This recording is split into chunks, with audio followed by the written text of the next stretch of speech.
Məsələ bundan ibarətdir ki, hər bir insanın həyatında ümumiyyətlə iki sərhəddi mövcuddur.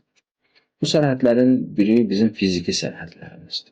Yəni biz qarşı tərəfdə olan bir insanla münasibətimizdə, ümumiyyətlə bu dünyada olan hər bir şeylə münasibətimizdə, əlaqəmizdə özümüzə mənsub olan, özümüzə xas olan müəyyən sərhədlərimiz var ki, həmin sərhədləri fiziki olaraq toxunduqda, ləms etdikdə bu sərhədlərimizi görə bilirik, hiss edə bilirik, duya bilirik.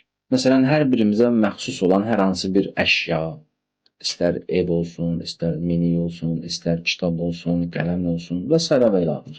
Bizə aiddirsə, bizə aid olan hər hansı bir əşyanın sərhəddi qarşı tərəf üçün bəllidir, müəyyəndir.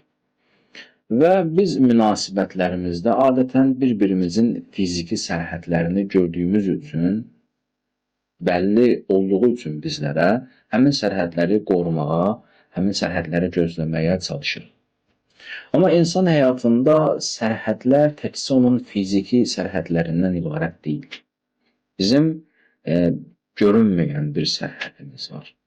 Bəzən buna mənəvi, bəzən psixoloji sərhədlər deyilir. Yəni bizim daxilimizdə baş verən hallarımız, duyğularımız, keçirdiyimiz emosional durumumuz.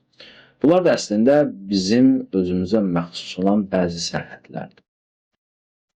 İnsanlar bu daxili sərhədləri görə bilmədikləri üçün çox zaman münasibətlərimizdə, rəftarlarımızda, danışığımızda, qurduğumuz ünsiyyətlərdə bilərəkdən və ya bilməyərəkdən daxilimizdə olan bu sərhədlər pozulur.